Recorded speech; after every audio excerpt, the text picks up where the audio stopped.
What is up, everybody? I'm here with another movie review, and today I'm going to be reviewing Alfred Hitchcock's Psycho. Um, Directed in 1959, to my remembrance, and released in 1960. This is my favorite movie of all time.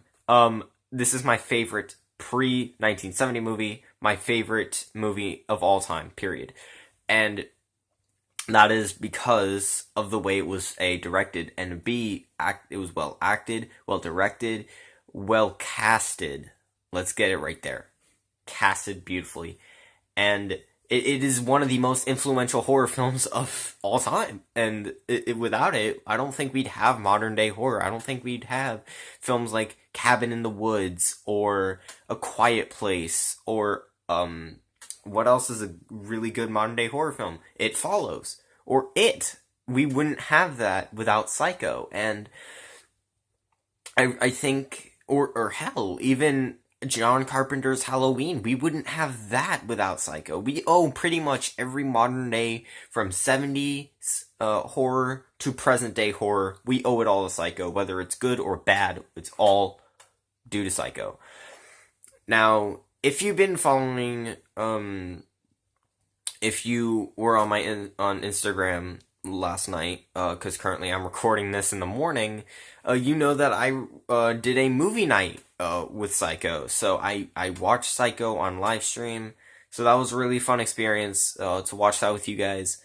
That was the beginning of a series that I'm gonna do, which is gonna be called Now Playing. That will be exclusive to Instagram live stream. So if you want to get in on that action, all you have to do is follow my Instagram. I will try and leave a link down to it in the description below. If I can't find if I can't link it in the description, I apologize. I really do. But I really want to. Believe me, I do.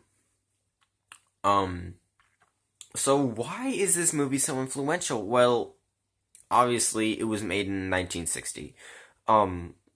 This was where horror it's black and white. By all means, does that mean it's old? It's not, because it was actually cheaper to, film with the black and white camera than it was to shoot with a colored camera, which is what most directors were shooting with at that point in time during the 60s. But nobody either wanted to make it, and the people that ended up making it, or producing it rather, which was Paramount and,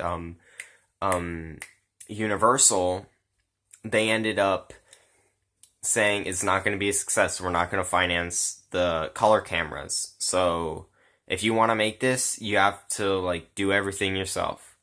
And Alfred Hitchcock was just like, well, then I get a cut off of the box office. And they were just because they thought it was going to flop, and it ended up being a huge success. He made millions off of it. So, Janet, I don't remember her name. Janet Leigh, I think. Fuck. Janet Leigh, I think, is her name, who plays Marion Crane for, the first hour. And we follow this character as if she is our main protagonist, and she, as we learn throughout the film, once her death scene happens, which is one of the best scenes in all of horror history, happens, we end up realizing that the main character isn't her, it's actually her sister and her boyfriend, because Loomis is married to another woman. But even then, I don't see it as either of them are the main character. I really think of it as Norman Bates / mother is the main character. And you really get that feeling when you see the ending. The ending is one of my favorite endings of all movie history, because it is revealed that Norman has split personality disorder, and one side of him has taken over completely, which is his mother's side. So Norman Bates no longer exists. And you kind of get that feeling when you're watching Bates Motel. You're slowly encompassing the fact that he's no longer becoming Norman Bates. He's becoming his mom after he kills her. and I think it was the fourth season. Maybe it was the third. I don't remember because I'm currently rewatching the show, so I'm still on the first season. I'm trying to analyze it. And that scene after he finds Marion Crane's body, is great. It really does, like, they do call back to it in Bates Motel, because when you're watching that scene, he goes to the wall as if he's about to throw up. So when you're watching the first episode of Bates Motel, it's nearing the end of it. So, like, after his mom gets raped by the previous owner of the Bates Motel, and she kills him, they end up cleaning it all up. The next day he goes to school, and he's eating lunch, and he sees blood on his sneaker, and that just causes him to run up the stairs and throw up into the can. And obviously most jocks are dicks. Let's be honest about that. They're like, he's not used to school food yet, give him a pass. And then my favorite character in all that show, that isn't Norman or Norma, Emma McCody, gets introduced, and she's like, mint. It'll settle your stomach.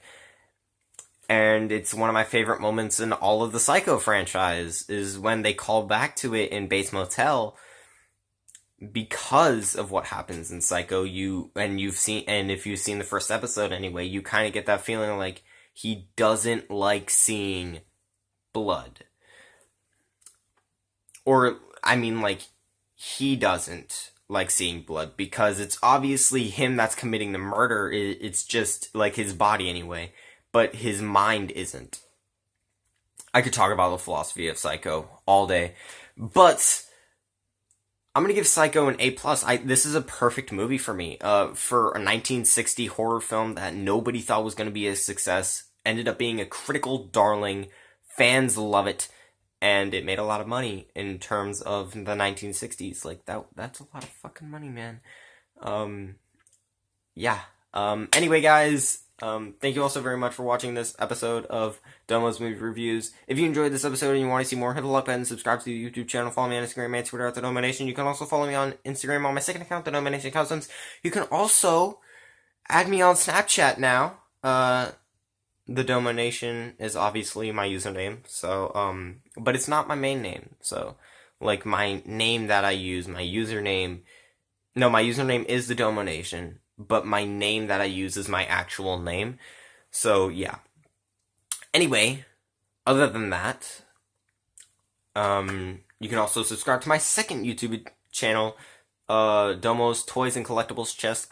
I'm trying to get more consistent with the uploads on there, but I'm kind of running out of shit to review. So soon I'm going to be reviewing movies on there as well, but only ones that are in relation to toys that I own. So anyway, until next time, guys, peace out to all everyone. Be good people. Look out for my review tomorrow of Spider-Man 2. Can't wait for you guys to see that. Can't wait for you guys to hear my thoughts on that incredible movie. Anyway, guys, see y'all next time. Peace. God damn it. I have to have that just for, like, the ending, okay? Peace out.